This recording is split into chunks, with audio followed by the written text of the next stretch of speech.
Salut à toutes et à tous, bienvenue sur mon antenne YouTube. Aujourd'hui, nous allons parler du processus d'auto-guérison, en tout cas de comment moi je le perçois, qu'est-ce que j'ai expérimenté autour de ça et quelles sont les différentes étapes justement de ce processus.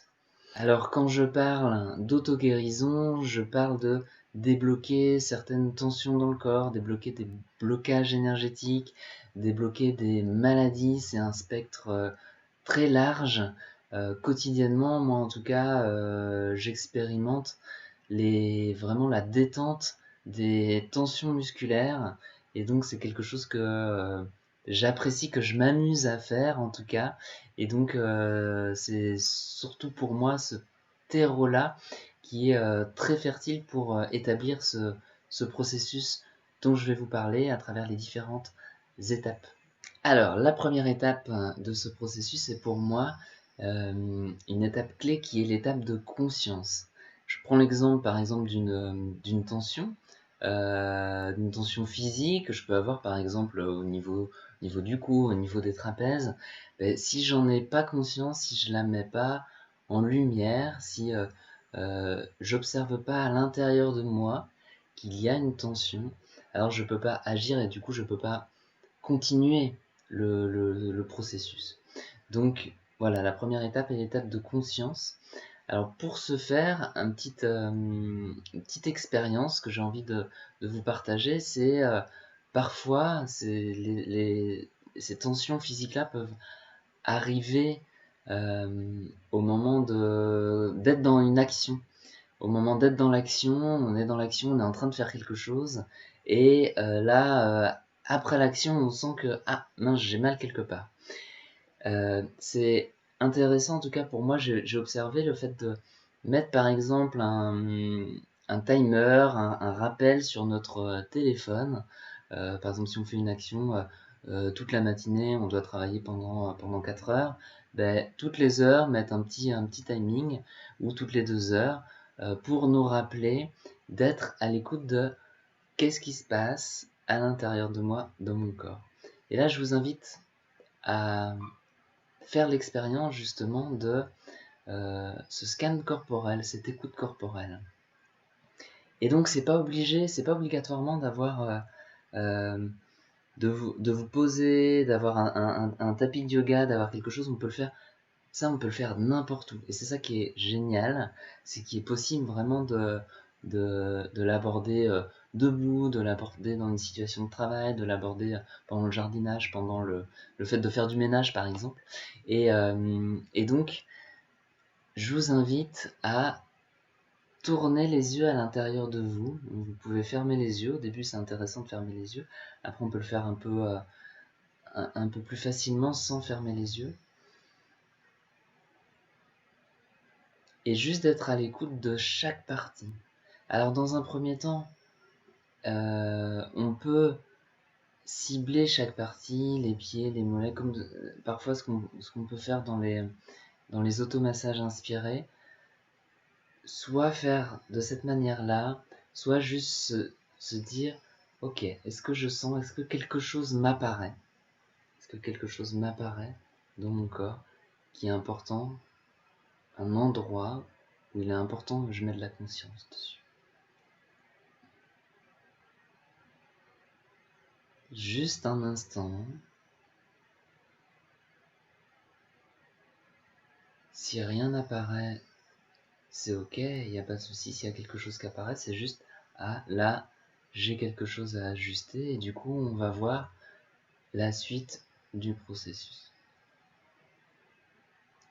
Voilà, observer avec la respiration, vraiment se détendre, observer, ok. Et il n'y a pas forcément besoin, de passer 1 heure à le faire. Alors au début, ça peut prendre un peu plus de temps. Euh, le fait d'être à l'écoute quand on n'a pas forcément l'habitude, moi je me souviens, c'était pas forcément évident.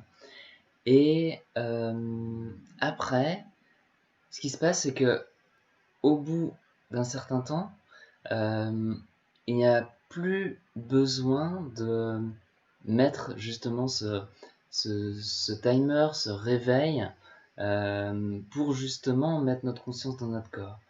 Mais parfois, au bout d'un moment, ce qui va se passer, ça va être l'inverse. C'est-à-dire que moi, dans mon expérience, je le faisais régulièrement, et au bout d'un moment, c'est mon corps qui me disait, mon corps en lien avec l'esprit, où je sentais, écoute-moi là, marque une pause, écoute-moi, et j'ai peut-être quelque chose à te dire. C'est un peu cette sensation-là que moi j'ai. Voilà. Donc, ça, c'était la première étape, l'étape de conscience. La deuxième étape de ce processus est pour moi l'étape du discernement. C'est-à-dire que je reviens par exemple à l'exemple avec la tension que j'ai au niveau du cou ou au niveau du trapèze. Justement, j'ai conscience qu'il y a une tension dans cette zone-là. Et l'étape de discernement va être, ok, c'est à quel endroit un peu plus précis et quel mouvement ou quelle posture j'ai adopté qui a créé cette tension. On peut avoir également la même chose à travers les émotions, c'est-à-dire qu'à un moment, on peut se sentir pas bien, mais on en a conscience, justement. Première étape, on en a conscience.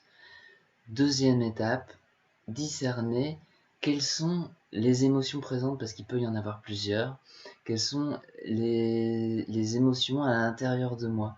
Donc est-ce que c'est uniquement par exemple de la colère, ou est-ce que c'est une colère mélangée avec de la tristesse?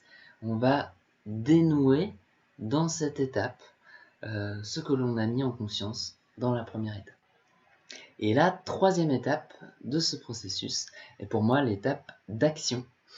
Et donc, comme je le disais sur la première étape, on ne peut pas agir si on n'a pas l'étape de conscience et l'étape de discerner comment on se sent.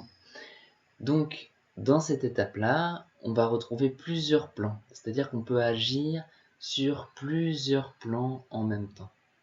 Donc c'est intéressant parce que vous allez le voir, c'est pas forcément on met toute notre bille sur quelque chose et pas sur l'autre, on peut agir de plusieurs manières différentes. Donc pour moi, l'action peut se faire sur plusieurs plans. Le premier plan est le plan physique. C'est-à-dire que je reviens à ma tension au niveau du cou. J'ai ma tension, je sais que c'est le trapèze. Je peux agir en détendant par exemple ce muscle-là.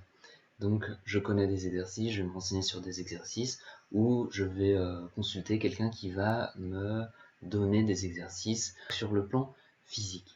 Deuxième étape, sur le plan énergétique. Et ces plans-là sont liés. De toute façon, les 4 plans que je vais vous évoquer sont liés. Donc énergétique, donc soit je ressens en moi, je connais les trajets énergétiques, je connais l'énergie, j'ai déjà ressenti ce que c'est que de sentir un blocage énergétique à l'intérieur de mon corps. Je vais pouvoir le localiser et agir justement en fonction, à travers les trajets énergétiques, à travers les chakras, à travers justement l'ensemble qui représente notre corps éthérique. Voilà, ça c'est le deuxième plan pour moi. Le troisième plan est le plan psychologique, donc qui nous invite à nous poser des questions, comme par exemple, quelles sont les croyances limitantes qui m'empêchent de transformer, de transmuter cette tension, cette maladie. Je reprends par exemple l'exemple que j'évoquais, alors pas forcément l'exemple physique au niveau du cou, mais plutôt l'exemple par rapport aux émotions. Par exemple, si je me sens en colère, un des besoins qu'il y a derrière est la notion d'impuissance. Et donc, peut-être que la situation que j'ai provoquée, qui est venue à moi, a amené cette sensation d'impuissance. Et cette sensation d'impuissance est peut-être due à une croyance que j'ai de ne pas pouvoir me connecter à ma puissance, de ne pas ressentir que je suis maître de la situation, et donc ça a provoqué de la colère. Donc voilà un peu les questions qu'on peut se poser. Il y a pas mal de recherches qui ont été faites autour du décodage biologique, qui sont une notion intéressante qui permet de décoder justement certains codages qu'on a eu à travers des expériences vécues, et donc de pouvoir revenir dessus et les transformer. Notre quatrième plan d'action est le plan spirituel, le plan de l'esprit. Et pour moi, nous sommes esprits incarnés sur la Terre et nous co-créons les situations que nous vivons pour les transformer, pour les transmuter. Et ce champ d'action-là nous invite à nous poser la question du sens. Pourquoi cette tension, cette maladie vient nous rencontrer? Pourquoi ai-je créé cette situation-là? Et quel est le sens derrière? Quelle est la richesse derrière à transformer?